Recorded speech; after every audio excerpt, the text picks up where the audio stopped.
Hello दोस्तों, आपका स्वागत है आपके अपने YouTube channel read speed knowledge में। और आज के इस वीडियो में हम देखेंगे प्रिम्बल ऑफ कॉन्स्टिट्यूशन, संविधान की उद्देशिका। तो चलिए वीडियो शुरू करते हैं। इससे पहले चैनल पर नए हैं तो चैनल को सब्सक्राइब कर लें, बेल आइकन प्रेस कर लें ताकि आने वाली वीडियो की हर एक नोटिफिकेशन सबसे पहले आप तक पहुँचे। तो चलिए वीडियो शुरू करते हैं और सबसे पहले देख लेते हैं संविधान की उद्देशिका। उद्देशिका कहती है कि हम भारत के लोग, यानी संविधान की जो हमारी उद्देशिका है वह उद्देशिका कहती है कि हम भारत के लोग भारत को एक संपूर्ण प्रभुत्व संपन्न समाजवादी पंथ निरपेक्ष लोकतंत्रात्मक गणराज्य बनाने के लिए तथा उसके समस्त नागरिकों को सामाजिक, आर्थिक और राजनीतिक न्याय, विचार, अभिव्यक्ति, विश्वास, धर्म और उपासना की स्वतंत्रता, प्रतिष्ठा और अवसर की क्षमता प्राप्त करने के लिए तथा उन सब में व्यक्ति की गरिमा और राष्ट्र की एकता और अखंडता सुनिश्चित करने वाली बंधुता बढ़ाने के लिए दृढ़ संकल्प होकर अपनी इस संविधान सभा में आज तारीख 26 नवंबर 1949 को एतद्द्वारा इस संविधान को अंगीकृत, अधिनियमित और आत्मार्पित करते हैं। अब आगे कुछ कीवर्ड देख लेते हैं जो कि संविधान की प्रस्तावना में दिया गया है।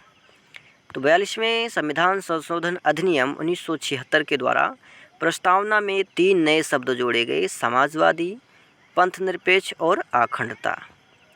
पहला कीवर्ड है हम भारत के लोग।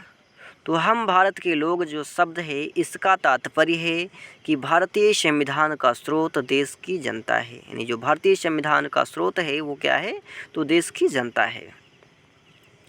दूसरा कीवर्ड है कि संपूर्ण प्रभुत्व संपन्न, अर्थात भारत आंतरिक तथा बाहरी मामलों में पूरी तरह स्वतंत्र है, यानी भारत का चाहे आंतरिक मैटर हो या बाहरी मैटर हो वह उसमें निर्णय लेने में पूर्ण रूप से स्वतंत्र है, उस पर किसी भी प्रकार का कोई दबाव नहीं है। और भारत की जनता ही अपने सरकार का निर्माण करेगी तथा सरकार अपने सभी प्रकार के कार्यों के लिए अपने ही जनता के प्रति उत्तरदायी होगी। अंतर्राष्ट्रीय संस्थाओं के साथ देश की संबद्धता स्वैच्छिक है, यानी अंतर्राष्ट्रीय देशों के साथ, संस्थाओं के साथ हमारे देश की जो संबद्धता है वह स्वैच्छिक है, किसी के जोर दबाव में वो संबद्धता नहीं है, इसलिए इसमें संप्रभुता का उल्लंघन नहीं होता है। तीसरा कीवर्ड है समाजवादी। तो समाजवादी का आशय यह है कि सरकार भौतिक संसाधनों पर नियंत्रण स्थापित करे और प्रत्येक व्यक्ति के कल्याण के लिए कार्य करे। चौथा कीवर्ड है पंथ निरपेक्ष, अर्थात सरकार किसी धर्म को राजधर्म की मान्यता नहीं देगा, यानी किसी भी धर्म को सरकार जो है राजधर्म की मान्यता नहीं देगा, संरक्षण प्रदान नहीं करेगा, बल्कि वह सभी धर्मों के साथ समान व्यवहार करेगा। पांचवा है लोकतंत्र, जिसमें सरकार की स्थापना जनता द्वारा की जाती है। छठवां है गणराज्य। गणराज्य का तात्पर्य ऐसे राज्य से है जिसका प्रमुख निर्वाचित होता हो, जिसका जो प्रमुख हो, मुखिया हो, वह निर्वाचित होता हो। सातवां है न्याय। प्रस्तावना में सामाजिक, आर्थिक एवं राजनीतिक न्याय प्रदान करने का उल्लेख किया गया है। सामाजिक न्याय कल्याणकारी राज्य का मूल तत्व है। आठवां है स्वतंत्रता। विश्वास, धर्म और उपासना की स्वतंत्रता का उल्लेख प्रस्तावना में किया गया है, जो कि संविधान के भाग 3 में विस्तार से बताया गया है।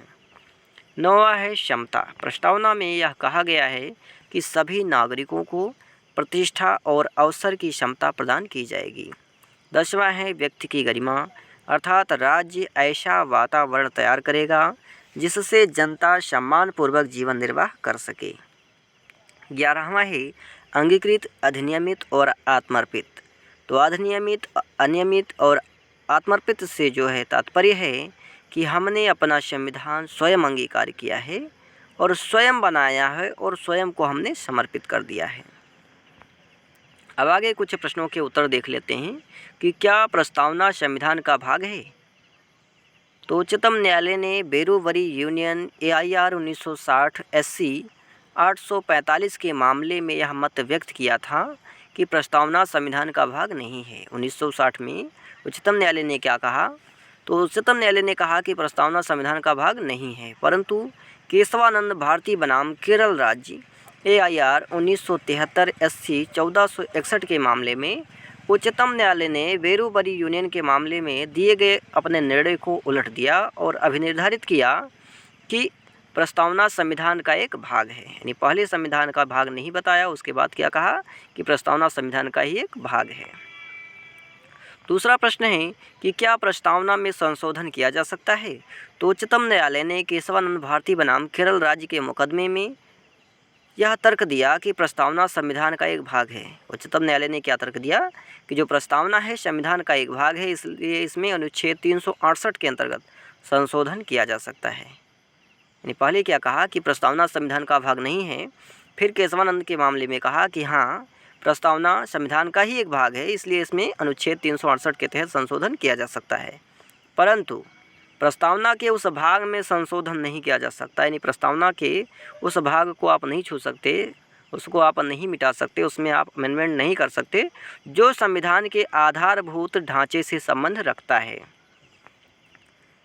42वें संविधान संशोधन द्वारा यह स्पष्ट कर दिया गया कि संसद को प्रस्तावना में संशोधन करने की शक्ति प्राप्त है। और 42वें संविधान संशोधन 1976 द्वारा यह स्पष्ट रूप से कह दिया गया कि संसद को प्रस्तावना में संशोधन करने की शक्ति प्राप्त है, यानी संशोधन वो कर सकता है। परंतु जब तक केशवानंद भारती के वाद में जो निर्णय दिया गया था उसको उलट नहीं दिया जाता, उसको फिर से पलट नहीं दिया जाता, तब तक प्रस्तावना में किए गए किसी भी संशोधन को इस आधार पर चुनौती दी जा सकती है कि प्रस्तावना में किया गया संशोधन प्रस्तावना में निहित किसी आधारभूत ढांचे को विनष्ट करता है या उसके प्रभाव को कम करता है।